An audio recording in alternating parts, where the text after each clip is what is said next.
You It's still gonna got be me on. on. Oh, got you on. Hey, go away. Hey guys, what is going on? Matt here with you. Hot Boxing with Matt. It's Saturday night. You know what that means. It's 7 o'clock tonight. If you notice that the title of the show tonight's a little bit different. I got a couple of good old Arkansas boys. I got my buddy Josh back with me again. He's got some big things coming up. Just got first batch of something special ran off and ready to sell some of it. No, it's not moonshine. Don't worry about that. But guys, like I said, just welcome back. It's 7 o'clock here Saturday night. Hopefully where you're at's a little bit warmer than where I'm at. I think last time I checked, we're pushing about 3 degrees right now here in Kansas City. So, but anyways, guys, so tonight's going to be a little bit laid back of a show. Josh and I are just going to talk about what he's got coming up, what he's got done, what he's doing, and everything else. And we'll take some time and we'll talk a little WO Entertainment Network stuff. Got some cool comedy shows coming up, things like that. So let's go ahead and bring him in. We'll just stop listening to me rambling on. Josh, what is going on? What is going on? Oh, living the dream, paying the bills. We're doing one of the two. That's right. How I always about got to pay those bills. Oh man, but it's yeah.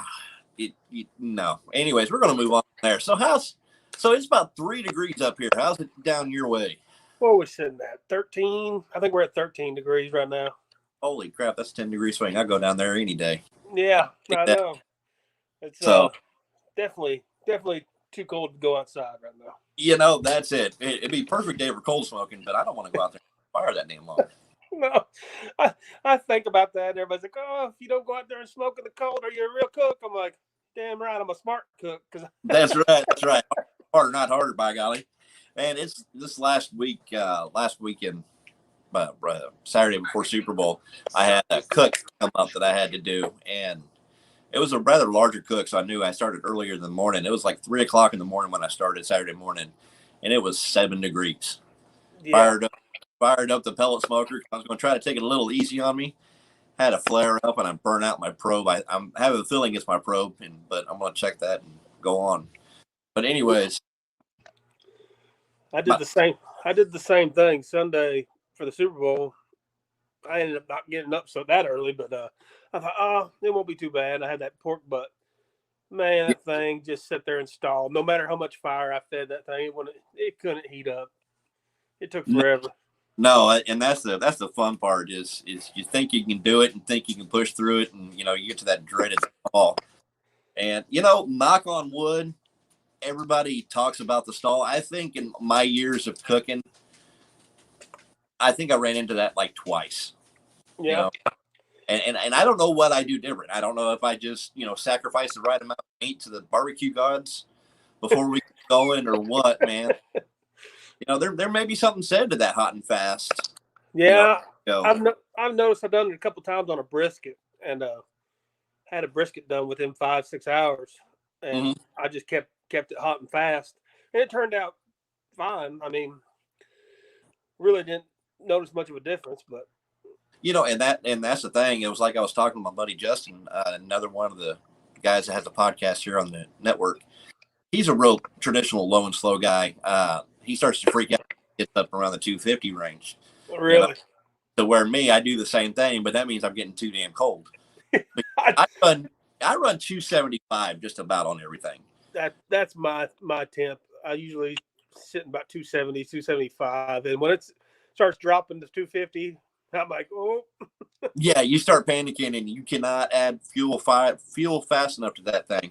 Yeah, 5 times fast. Holy crap! Justin, you hush. I'm sorry, guys. I'm focused on 2 different things here, and I got Justin in here still trying to talk smack while I was trying to be nice to him. But so we was talking, and it's like, how long does it usually take you to do a brisket? And he says, about 14, 16 hours. I'm like, what the hell? 275. So what I was going to say was 275 came from, I have a drum, like the second drum I ever built that I'm using right now called, and a long time ago, I found that 275 was our sweet mark. No what was going on. At really cold temperatures, I might have to put a blanket on her or something like that. But So I started learning to cook like that. And then Skip and I started doing barbecue competitions. And the class that we took, Joe Pierce class of Slaps Barbecue, we took his class one year, and he was a hot and fast guy. And so we was like, what the hell, let's give it a try. And we just hit, man, and it just seemed to click naturally. Yeah, the first time I used to be the same way, low and slow. That's all I ever knew. And one year during the kids cook competition we did, by the time we got our pork butts to us and prepped and ready, man, I had like 7 hours to cook that thing. So there was no taking it nice and easy. I had to throw that thing on and get it going. Yep. And it turned out it turned out great. So I mean, I started playing and practicing with that from there. And then that's my one thing. That's my thing. The only thing I would like to see out of mine a little bit better, if I can be honest with you, is I want to see a little bit more of that bark that, you would think you'd get, running the hot and fast like that. But, here again, it also, I've noticed a lot, depends on which one of my smokers I'm primarily using. Where, my pellet smoker is a offset, like a traditional offset. All right. Looks like joined here by Mr. Justin himself. Since he was so nice and jumped in on us, he can wait a minute while I finish my story. I'm going to do some correcting. The boss man's here now. Oh, crap. So you see, Josh, dude, second time we've hung out, and you've already got us in the principal's office over here. Hey, we're bad boys, I guess, Hey, it's the way to be, by God. But so for people, most of the times, like the pellet smoker, my pellet smoker is a traditional offset like what you use, because you said well, yours isn't a traditional offset. We'll get into that a little bit more here in a little bit. Yeah. And then I got my drum, direct, almost searing. And the difference in the meat is night and day on a lot of times with that, because like I said, the drum is a direct heat searing that just can't be beat, especially with beef. So, all right. Now that I stumbled and rambled through that, Justin, how are you, brother? I'm good. Hold on. Let me get my Tusk to barbecue in the house. What's up? Tusk. Yeah, Tommy Markwell just joined up. Commented over on the YouTube side. So, nice. All right. I'm going to set the record straight here. I'm not 100% against hot and fast, okay? There is a time and place for it, and I will not knock hot and fast. That's just not my particular style whenever I'm smoking here at home. Okay? Yep, 100%. Now, I have done hot and fast. I do most of my stuff for like whenever I'm doing pork tacos, I go hot and fast because I want that stuff to be nice and hot and tender and juicy whenever it goes in the shell. Yep. Now, personally, I don't like hard shell. I go soft shell. But so to set the record straight, I do go hot and fast when it's called for. But if I have the choice and the time, I'm going to go as low and as slow as I possibly can because I want that just to melt. Man, and it's kind of actually ironic we're having this conversation because you and I had this conversation, earlier this week, last week, something like that? Yeah, something like that. Somewhere in there. You're asking a guy who can't remember what he ate for dinner last night. Well, that's just because you can't cook really well. I'm going to kick you square in the dick. Anyways, so and I'm like, you're gonna make me break rule number 1 of Whoa Entertainment and drop the F-bomb. Hey, that is one of the 7 words you can't say on TV or internet right now. Yeah, internet. You also can't say Trump anymore, but exactly. But anyways, let's get back on task here, you son of a. Yeah. Anyways, I'm like you, time and place for everything. Around here, just me, man in my pit, and everything. Hot and fast and actually get the family fed. But if it's a get together, it's my buddies getting together, family getting together, or whatever, I would rather run low and slow all day, just sit out there BSing around the pit, having a good time, stroking the fire. But I'm like you. There's nothing wrong with it. It's been so long since I've run a low and slow. I don't think I'd be able. I'd probably run into problems halfway through because trying to get it too hot. But just because of what I'm used to. What about you, Josh? How you roll? I'm the same. I prefer to do it low and slow. I mean, I just enjoy sitting out there and, like you said, man in the pit. And then, like I said, the only time I had to do it hot and fast was that kids cook comp I did where we didn't have any time. They didn't give us time to get the pork going. So I mean, it was just a quick cook. And I played with it a couple times on brisket, but it's like he said that low and slow. Something about doing it that way with the brisket, especially for me, is that tenderness, that juiciness, just melts right off.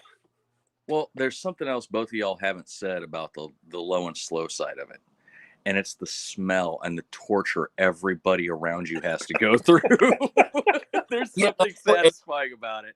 That may be why I'm hesitant on doing that because, currently where I live, I'm always afraid of somebody running up and stealing the meat off my smoker. So, I mean, I've always got my neighbors. They're always popping their head over the fence. What are you cooking? What do you got going on this time?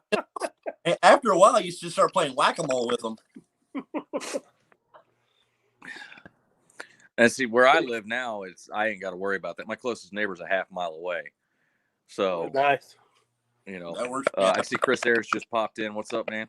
But yeah, I mean, it also kind of depends on the cut that I'm doing. Yeah. Like, I mean, for me, I don't. Okay, Josh, how do you do ribs? Do you boil them first or just throw them in? I do not boil nothing.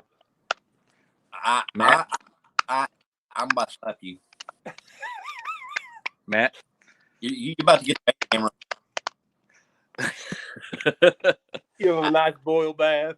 Yes, and you're talking the Cardinal Sin oil and ribs before we get going. I don't boil ribs. All right, I was going to have to deep unfriend you. However, when I lived in North Carolina, I had a dude that he boiled them beforehand. Mm-hmm. And I mean, he didn't it wasn't like a long boil. I mean, he maybe boiled them for 10 minutes. Yeah. And then he threw them in the smoker and smoked them for I think it was 4 or 5 hours. Damn. And I was like, I bit into them. Well, I was doing a rack too. Mm-hmm. And actually I think I had a half rack on, and I just pulled it out of the package after it thawed, freaking did my rub and threw them in. And he looks at me and he goes, "You're not going to boil them first?" I went, "No." 6 hours later, his were stuck to the bone and mine just fell. Yep.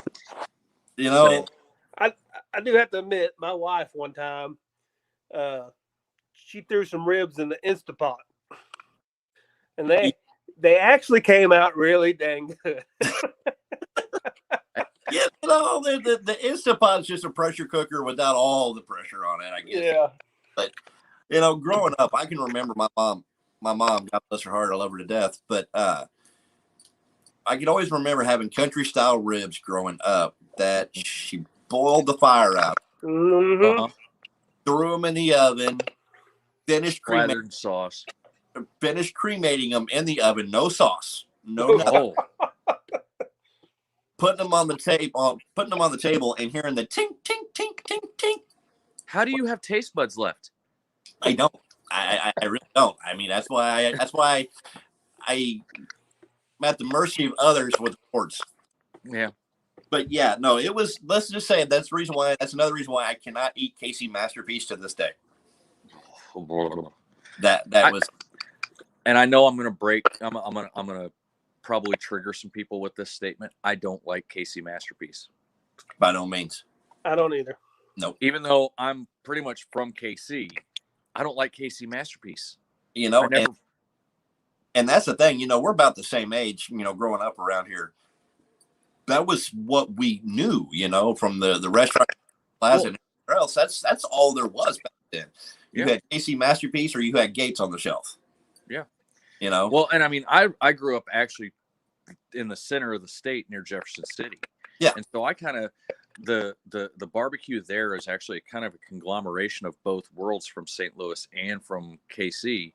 Mhm. But so many people bought into that whole KC Masterpiece deal where, I mean, I kind of got burnt out. I guess I just got burnt out on it. And then I joined the Marine Corps and went to Iraq. And I can't remember, it was my second or my third tour, but one of the higher ups, my first sergeant, heard that I like to play around with the barbecue. Mhm. And he goes, and he was an old coon ass.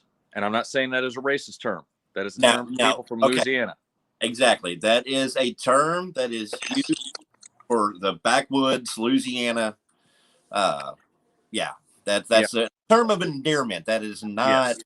Don't go to him complaining because he's the boss and he's the one you would talk to. Coon ass is completely acceptable, and they call themselves that. But anyway, so he comes up, and in his insanely thick coon ass accent,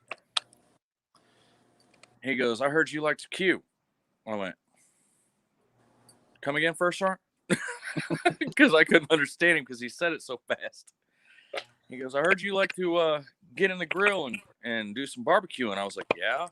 He goes, "Well, we just got a whole bunch of steaks from the chow hall. Guess who's cooking this week?" Gotta love the First wall. part, I'm 03. I'm a grunt. Mhm. And he said, "No, your appointed place of duty is that grill until Friday." I was like, "Okay." And basically he made me cook lunch for him every day. Damn. And dinner until Friday, whenever we were doing the whole company was getting together. Mhm. And we were and I was supposed to cook for the entire company. No. And I found out real quick that the wood pickings in Iraq were really, really slim. Yeah, I was gonna say that. Yeah. That's like no. Yeah. What did you do for that over there? I don't know what the hell kind of wood it was. It was some sort of similar to oak. Uh-huh. And I just, I cooked them as low as I could with as hot as that fire was going. I could not get the fire to lay down at all. Mhm. I think I shut the grill at one point and it said it was something like 400 degrees. And For external temp. huh? Was that internal temp of the grill or the external temp of the grill? That was the internal temp of the grill. That was the thermometer on the grill with the probe inside. I was like, damn. All right. And I told him, I was like, I've poured water on this thing. As soon as I pour water on it, it was like those freaking logs were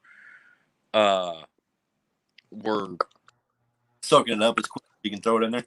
Well, it was almost like the logs were made of freaking, like, had gas in them. I got some wood like that here not too long ago. Good God. I thought it was. I told the old boy I needed some hickory, and he brought it to me.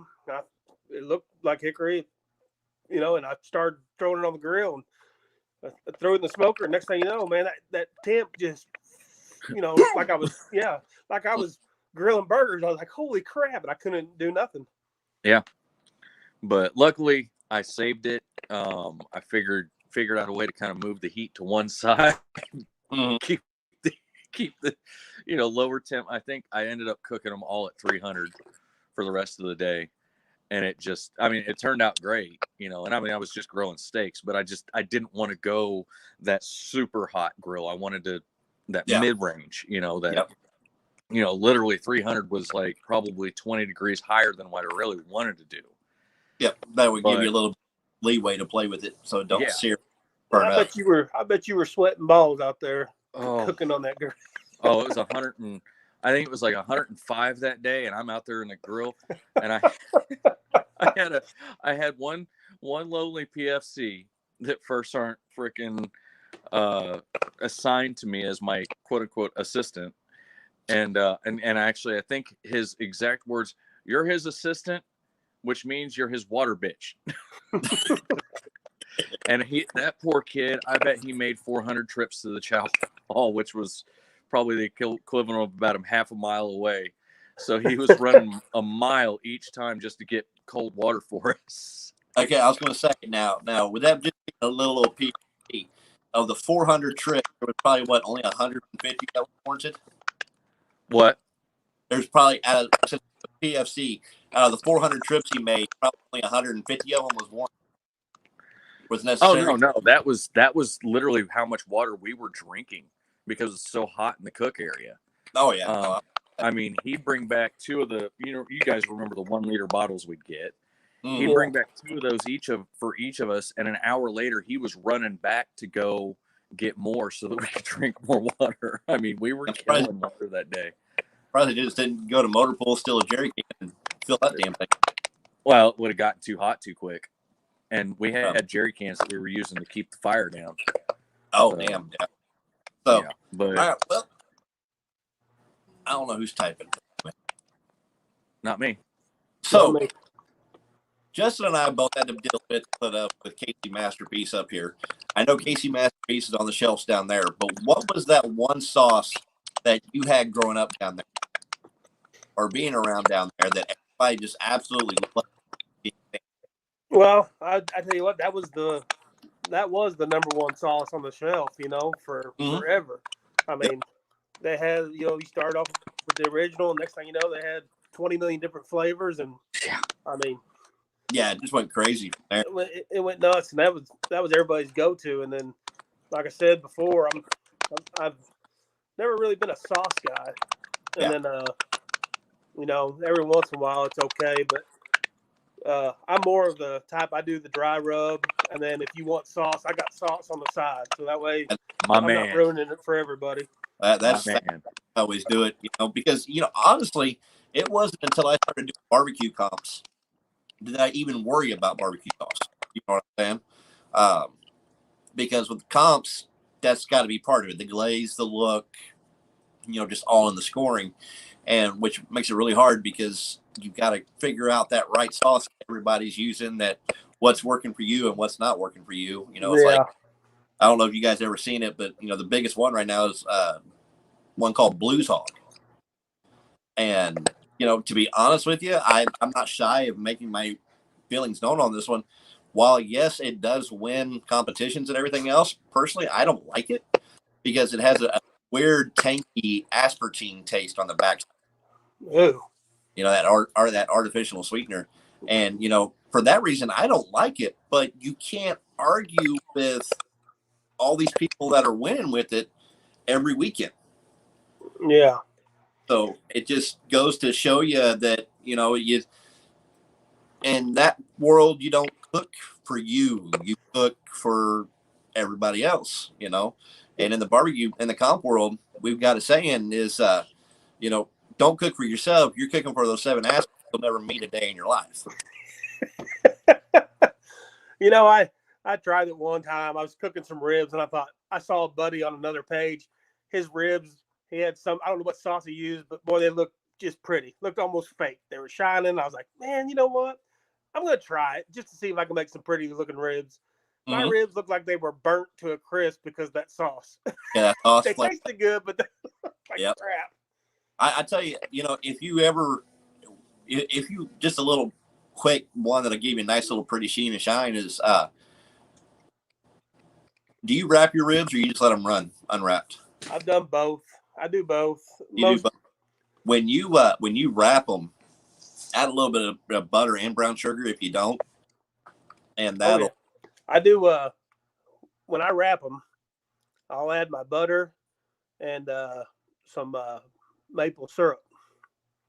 Ooh, butter maple. That would work. But the only difference, the reason why you're not getting that shine is that brown sugar. The way it crystallizes, it coats and lays out. Yeah. A little bit, I think in the long run. Then you get into like, have you heard of Cosmo Q? Yes. You get into Cosmo and all his, his rib candy, all that stuff. Yeah. I used to cook when we did our competition ribs. That rib candy was, one of like 6 things that went in that wrap. Yeah. See that? I've seen that before, that rib candy. Boy, that it comes out looking It's good. I mean it shines like a diamond in a goat's ass. Now I haven't got any of that. Now I have a guy I know, Ryan Lindquist. I hope I can say his name right. But anyway, he's on his page, Sauce Ball SNS, and he's got this candy apple shine that's just the spritz, and I've used that, and it's come out, not like the product you're talking about, but it comes out nice. I mean, I like using it. Had to look into that. But since you came up with the topic of product and we're talking about wonderful things like that, last time we talked, you, Danny, and we kind of touched a little bit that you and Danny was in a collabo on something, and it was just about ready to come out. According to Facebook pages I saw today, is it out? I finally got the last of my spice in, so I made a bunch up, and so like you can see here, I got my T2B kicking SPG. So I'm testing out shaker bottles, and then I've got my bags, so see how it goes. And I'd say for me personally, I mean, just from everything that I messed with, I like those bags a lot better. Do you? They seem to me, I don't know what it is, but they seem to me that they hold out moisture a lot better. Yeah, that was my big thing is a lot of the rubs I buy now. Ron Pearson, he has rubs, and he uses these type of bags, and I found that his rubs last longer and don't clump up, and they don't get that moisture in them like the bottles do. Yeah. And those bottles, I don't care what you seem to do. I've had some glass ones that have done it. I've had plastic ones that have done it. And it's just a pain in the ass. They're a little bit more convenient already being in the shaker, but just for day to day around the house, I have no problem with it. Hi. You have to go by. Can't hear you. Is he muted or what? It's not muted on my side. Huh. I think he'll pop out and come back in. Yeah. But until he comes back, like I said, it's a little bit more convenient in that shaker. But if you're at home doing stuff like that, that's when I do my most experimenting, and it's usually just a pinch of this, a pinch of that. Yeah, that was my thought process on it. So I'd even, I had to buy the one spice I bought. I had to buy in these bottles, tons, and so when I was making my bags up, I thought, well, I'll do a little bit of both, because for me, I've always had the shakers, and that was my thing. My concern was, how convenient is it, for the bag, for the shaker. Yeah, that's 100%. All right, so. Looks like Justin's back. Let's see if we got comms with him. Can you hear me now? Yep, hear you now, loud and clear. All right, cool. So okay, am I weird because I don't like buying store-bought rubs? No. Okay, and well, and there's reasons why. I've tried doing store-bought rubs, and for some reason, whenever I do a store-bought rub, it doesn't taste right to me. Yeah, the only store-bought rub that we buy is Cavender's. Yes, and if you have to use Cavender's, by God, I'll bring you a deal of it. Like my post the other day, down here in Harrison, when you go to the stores and they carry the 5-pound jugs of it. Yeah. Now, Justin, you got to understand, man. Down home down there, there's some restaurants you'll walk in and you'll have the little shakers on the table. Yeah. Right next to the salt and pepper. I've known people that put it on salad. You forget I was a trucker. I know. I've seen it. Okay. So, but yeah, I've seen people that put it on salad, on popcorn. Dude, you name it, they put it on it. You name it, yeah. French fries, yeah. Mm-hmm. Oh, I do the fries here all the time. I sat down at the truck stop one day, and I seen this old boy take that Cavender's and his entire plate. And I mean, he had a big ass plate, and he just all over everything. I mean, the mac and cheese, the green beans, everything. I was like, damn. Anything that didn't move, he was fixing to eat it. Yep. Mm-hmm. So, but no, I know what you're talking about. There's a few that I have found that I like, Cavender's being one of them. But, my biggest deal for like doing barbecues and stuff like that is the Godfather of Ribs, Johnny Trigg, said it best when somebody asked him, they said, "Do you make your own rub?" And he said, "No." And the reporter asked him, said, "Well, why don't you?" He says, "The men and women who make these rubs every day, like Josh, like Danny," he said, "they put so much into it and it works. It works well. What the hell's the point of reinventing the wheel?" Yeah. And that's why I'm thankful for guys like, you, Danny Hayes, Amazing Sweet Heat, Miss Tina from Saucy Minx, you guys, it takes a more refined palate to make something and sit here and think, oh, hey, this is going to go good with this, or this is going to go good with that. You know what I'm saying? Yeah. It's a hellacious process all the way through that. I don't think a lot of people give you guys credit for being able to pick that out, pick those notes out and know what it's going to go with. Yeah, my main purpose for the rub was going to be the beef, just because of the SPG part, Yep. But I've, with the other ingredients in there, it goes well, pairs well with, chicken, and, we put it on the veggies and things like that. So it's done. It's actually, like I said, I buy a lot of rubs from other people, and I love taste testing, trying out other rubs. But, with the wife and kids and the spice, now this does have a kick to it because the jalapeno portion of it. So I was going to ask real quick, Ricky, how you doing, bud? Good to see you again tonight.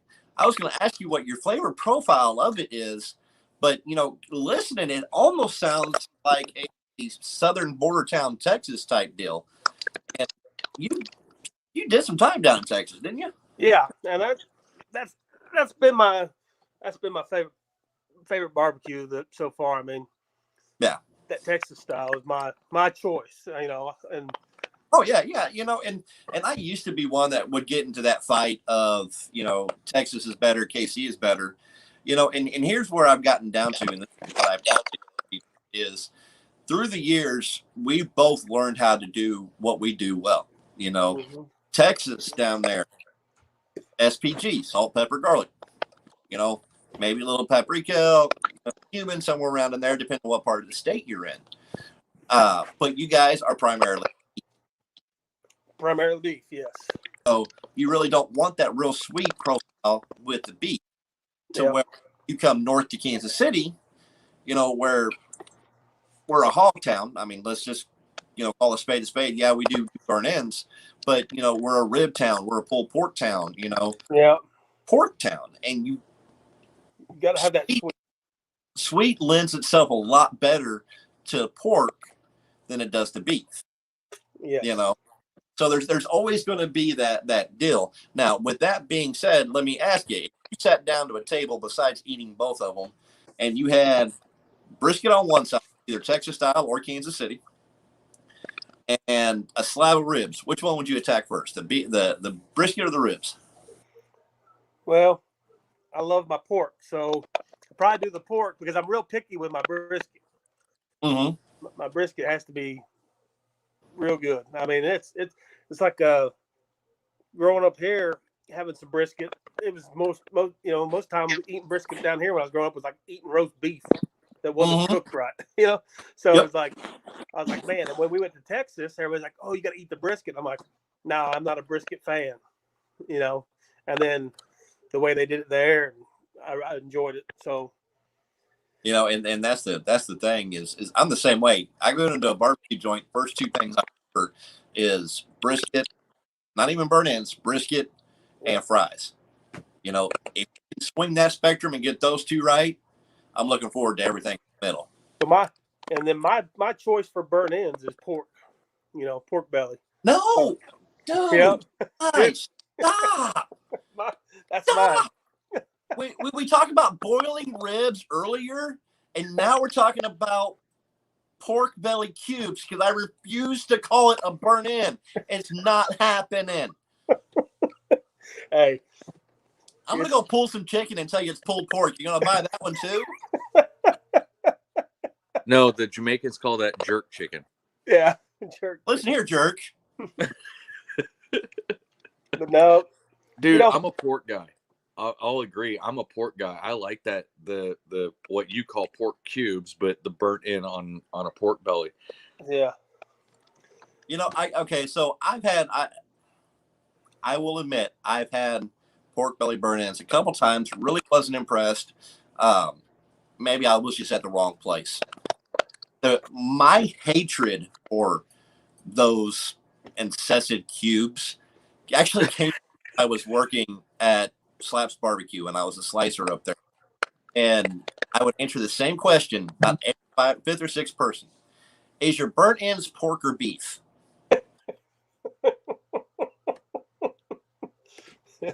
Well, see, funny you mentioned that. There's no such thing as pork burnt ends. Oh, yes, there is. I got them here. No, okay, yes, they are. Yes. Tell you what, Now- I'll do. I'll go half and half for you. See, mine.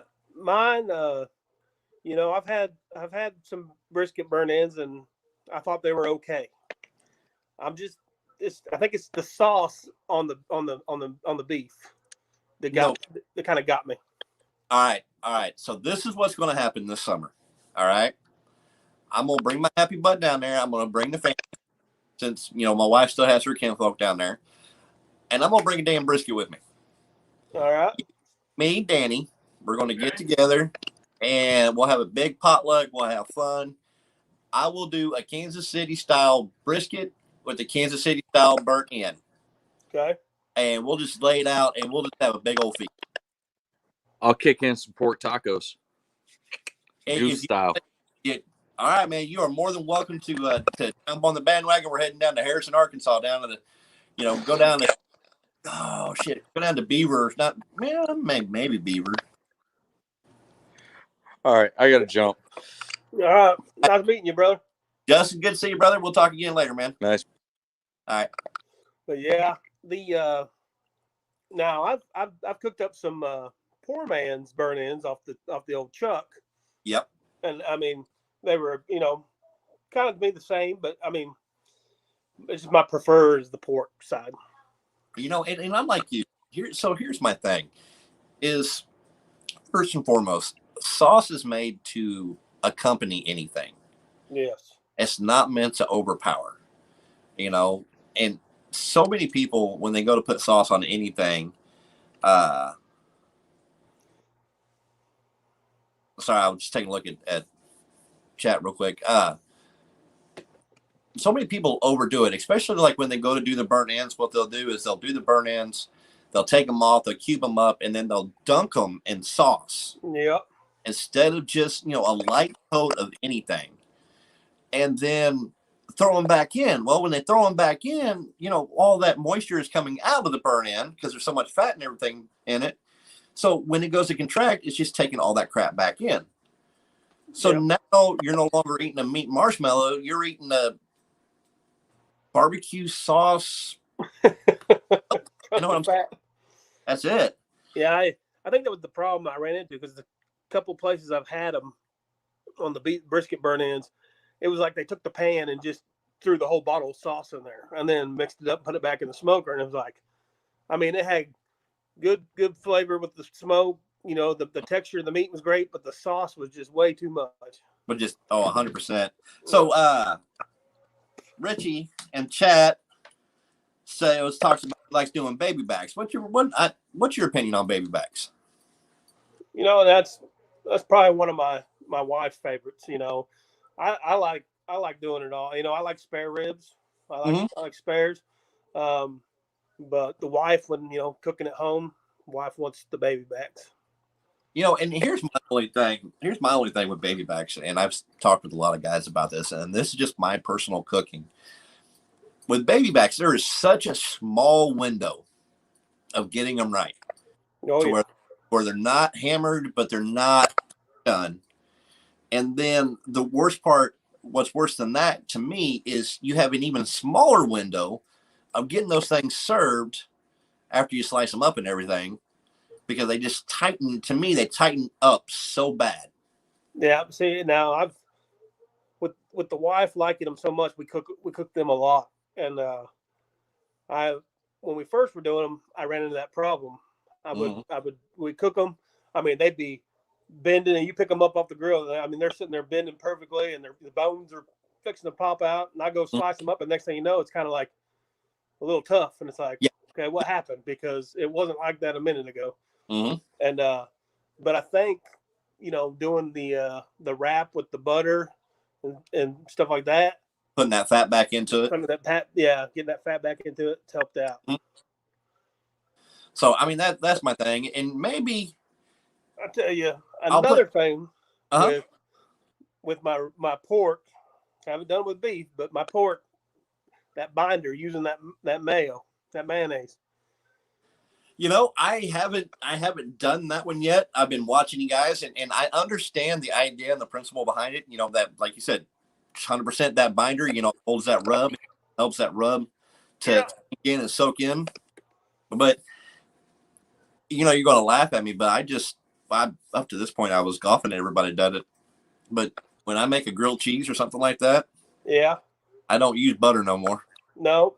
Use mayonnaise.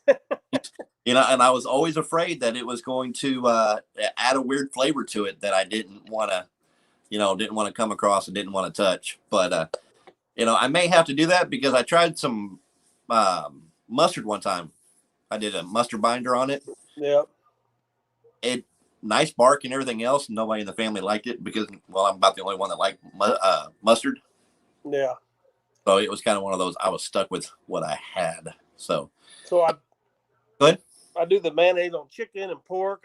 Now I hear these people putting mayonnaise on their beef, and I haven't done that yet because me, I'm more traditional on my beef. Like I said, the SPG on the beef, and Yep. you don't mess with beef because it has its own flavor.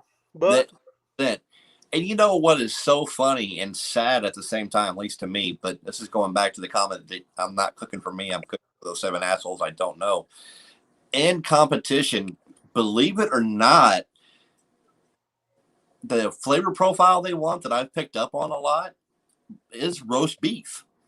Really? And guys are buying so much stuff and injecting so much stuff into them to make them to insinuate make it taste like beef, but it just robs it to me. It gives it a weird flavor. Like you said, I bite into a piece of brisket and wonder if I just went to Arby's. Yeah, see, I'm not into. I've bought some beef injection, and don't get me wrong, the dude that sells his injections and his rubs, some of the injections I like the most come from Texas Oil Dust. Yeah, but great. I love to have them on. It's just my thing with the beef. I mean, I tried it and I was just like, it's good, but it's not. That's just not for me. And it's like you said, though, when you go to these comps and these judges like that's kind of rough because your cooking style is one thing, and they want something totally opposite. So you got to relearn. 110%. And that was the thing was. I still have to monitor that around here because every time I cook, I'm working mind frame in competition. So I don't care what I'm cooking. Every cook's a practice cook for me. Yeah. Like my partner Skip says, is you cook the way you practice. And every now and then I have got to step back and remember that I'm not cooking for the judges right now. I'm cooking for my family. So I got to go a little more tender on the ribs. I've got to, back off this, back off that, or I don't have to put as much work into this or as much work into that. Another thing that I've done on ribs, you talk about baby backs. Mm-hmm. Speaking of Texas Oil Dust, I believe it's called pork chata. It's an injection. So I've injected my ribs down each side, so between the bone down each side, I've injected and then did my binder and my rub, and now they've turned out pretty good. But I've played with it. I don't do it all the time. And as for beef injections, my personal favorite, beef broth. See, now I've heard that. I've heard people just say, "Hey, get you some beef broth," and Find you a good beef broth that you like, whether it's something that you made out of bone stock and all that good stuff, or just something as simple as what you buy at Walmart or wherever. yeah, Biggest thing is when you go to inject it, make sure it is cool. You know what I'm saying? It's below room temperature. That way it doesn't start messing with those muscles and everything on the inside. yeah, But that real beef pop, just a couple shots of beef broth, beef flavoring or something, and that's all I do. yeah. And I've been thinking about playing around here at the house. I've seen people do it. I don't really have an issue drying out my briskets, but just always looking for that next flavor profile, and next flavor idea is cooking it in a full pan, cooking the brisket in a full pan, and leaving it open, set the bark and everything else like that. But what I wanted to do, I wanted to take it one step further and almost roast beef it, lack of better terms, but add your Mirepoix in there with it, your onions and your carrots and your celery. Oh yeah. That just so you get that little bit of the natural sweetness from the vegetables, penetrating that brisket. I bet that would be great. And it's like, I think there'd be enough moisture with the broth and everything in there to impart a little bit of flavor, but I think a lot of it will come from the aromatics of the vegetables. Yeah. As they start to open up and mix in with everything.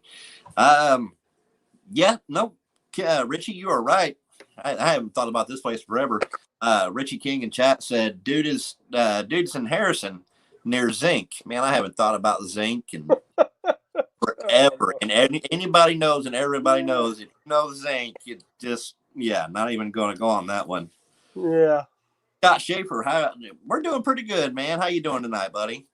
So people get it confused. We'll talk real quick. People get it confused because Harrison's the big town, and everybody associates that spot with Harrison just because they've came in and that's where they're at. But Harrison is nothing like it used to be. They're not there. I mean, you got more over in Eureka than you do there. Yeah. So you have a couple idiots, but by God, you have that everywhere you go. I don't give a shit where you're at. It's just Harrison getting a bad rap. Guys, I'm going to go on record right now and get on off a little tangent here, and I apologize. But Harrison, Arkansas, it's not the home of KKK. Not harbor the head of the KKK. Does not harbor any hard feelings to anybody whatsoever, unless you're stupid. All right, you're stupid. You're going to have to pay. That's just the South. Get over it. Harrison, Arkansas, damn good place. Anybody else who wants to think it, come at me. We can talk later. Yeah. But I apologize about that. I'm just like you, had to get it out there. Wanted to get it quick. So the SPG is not the only thing that I've heard you have. Mr. GQ, Mr. Cosmopolitan, having is that a nice TV2 hat I see? And what about t-shirts? Yeah, so I've got hats, I've got shirts. If you are on my page, which you are, you've seen in the announcements my shirts. So I've kept them all the same from day one. The hats were the only things that I changed because the hats were played with. A lot of people are picky on their hats. Mm-hmm. So my hats are all Richardson hats. And of course, I don't know if you can see it, but on one, can't get the camera view right. Yeah. But anyway, touch the Butts logo on the side. That's it on the hats. And then on the shirts, same thing on the front. And then on the back, I have the chicken, pork, and cow stacked on top of each other and shows all the cuts of the meat. I'd smoke that across the top. Yep, and across the top it says I'd smoke that. Yep. So, my 7-year-old, soon to be 7-year-old, took mine. So I gotta get with you when we get done. I gotta get another one coming toward. Yeah. So I'm working on I got orders placed. So this coming week I'll finalize my orders for the shirts and hats. Okay. And they can find all that information, on Touch the Butts, right? Yeah, you can see it on my page. I posted the announcements. It's merchandise is hard to it's one of the things that's hard to sell because a lot of people, especially in their own barbecue world, they have their own barbecue logo. They have their own thing going. So with my stuff, I usually do it just by where I'll announce it. You know, hey, does anybody want any? We'll go from there. See how many I get. And but yeah. So yeah, I mean, I understand all too well in that barbecue world thing, but you know, the great thing is they're like stickers. You know, Yeah. I remember at one point in time, you know, in the barbecue world, a lot of us guys was, you know, stickers going back and forth all across this great country of ours, you know, and put them in and hang them with pride on your smoker and what have you. But, you know, now I'm noticing there's a lot of guys that are starting to do that with the t-shirts too, you know, start collecting them and trading them and everything else. What size shirt do you wear, by the way? 2X. I believe I may have something more set down to you. So I get you something that nobody down there, I guarantee, has. Yeah, nice. Shirts, but it's one that people like a lot better and want a lot more because on the back of it says "squeal like a pig." I like it. Yeah, see, and some people, they're kind of iffy on my shirts and stuff. But, you know, because like I said, they're $25. Shirt and hats $25. And to be honest, after shipping and everything, I maybe make $2-3. Yeah, that's and I'm not out there making $15 a shirt or something like that. And I get more of the high quality shirt. Yes, you know, because I could go cheap and get the print on, you know, and I don't do that. So and the problem with that is, and I can contest to all this, folks, because no lie, I actually do have one of his shirts, and God, I've had that thing damn near a year, and I've beat it up to hell and back, but it hasn't ripped, it hasn't tore, it hasn't snagged. You know, the lettering on it is still as pristine as the day I got it, and you know, I don't dry clean nothing. I hardly separate anything. So, you know, and I'm not a real careful guy. So, you know, it's not one of those that I've been easy on any of it. yeah. But like I said, I've had one, I've got one. I put it through enough hell that my son has now taken it and loves it. So, dude, $25 mark for a shirt.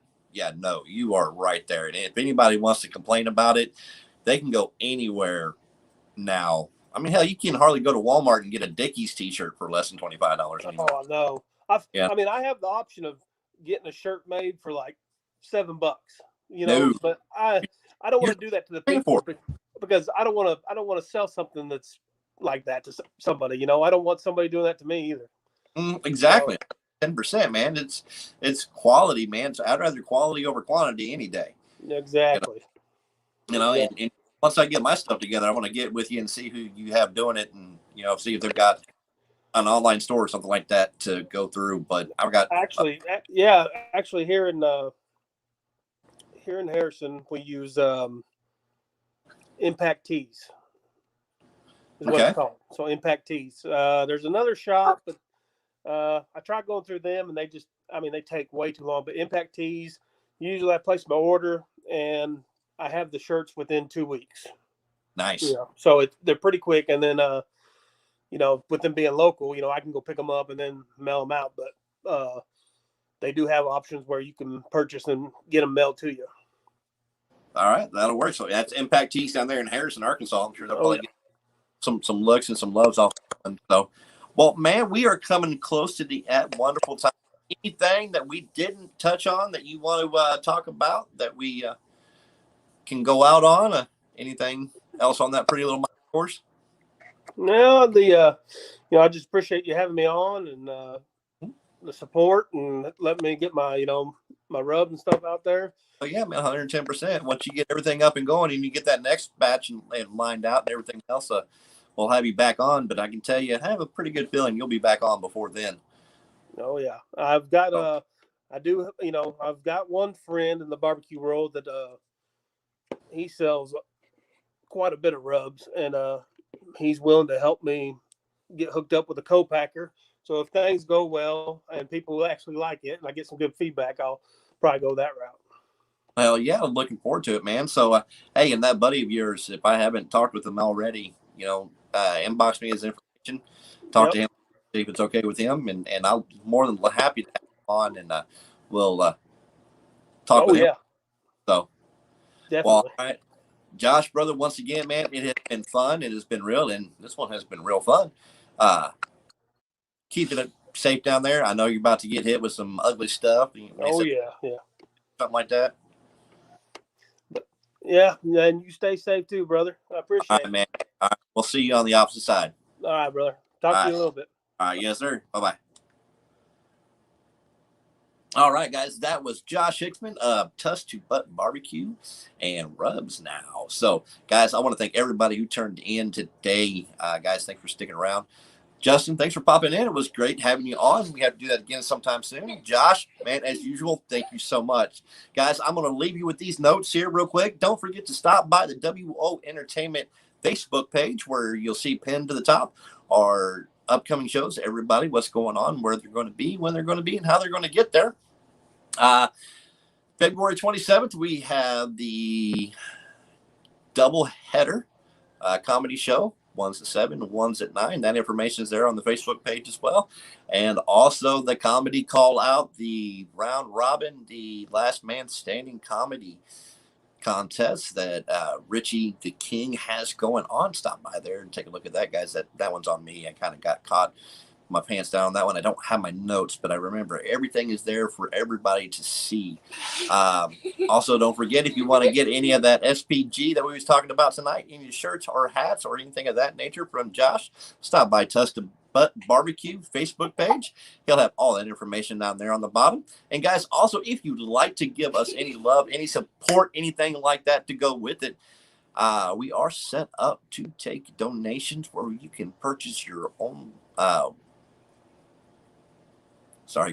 Warrior Outdoors Entertainment Network t-shirt from last year's Warrior Fest. To stop by the Warrior WO Entertainment Facebook page. All that information to be there for you as well, or across that nifty little ticker that I found out about today on anybody else's show that is more squared away than me. Guys, thank you so much. But I have to tell you, this is where I transition to a little bit of bad news, I guess you can say. Guys, this is my last week for a while where I'm going to go back to back every week. So I'm going to start doing shows now every other week. So what that means for you guys is hopefully in the 2-week time frame, I can put together a better show for you guys. I can do a little bit of cooking demonstrations and videos as I go, a little bit of clips, just work on getting some more guests on here and bring you more of the barbecue world. So guys, I appreciate everything everybody has done. And I almost forgot. Big thank you very much, and much love for everybody who tuned in last week and watched that marathon of a cook-off. Sadly, your boy came in last, but I learned a lot of lessons. I learned a lot of things. I learned a lot of great things, man. I had fun. Big thanks to Robert Frazier, Skip Frazier on that one, Shannon Chewing on that one, Gator out there, Barbecue Bonanza, and everybody out there. Guys, thanks for having us out there. That was so much fun. Guess what? We're coming back. Round 2, baby. That's right. February 27th, we're going to be live 10 o'clock right here, WO Entertainment Hot Boxing with Matt. It's going to be round 2. We have 3 competitors that does barbecue contests on a regular basis. There was a lot of smack talking when we started doing this one. But this one here, the protein, they get boneless, skinless turkey breast. Same rules apply as last time. They will get the side of their choice, 2 hours to cook. We're going live at 10 o'clock. That is going to be right here on the WO Entertainment Network. That's Hot Boxing with Matt for round 2 of the Barbecue Bonanza Cook-Off, brought to you by the great people down there at Charlie's Pride Barbecue and WO Entertainment. Stop by, give everybody a like, give everybody some love, and hit that share button for me. Guys, thank you so much for bearing with me while I got everything together and hopefully pull this train wreck out. Appreciate every one of y'all, because if it wasn't for you, I wouldn't be here doing this. So, guys, thank you very much. Fire up those pits and let that smoke roll. Y'all have a good time. I'll see you in 2 weeks.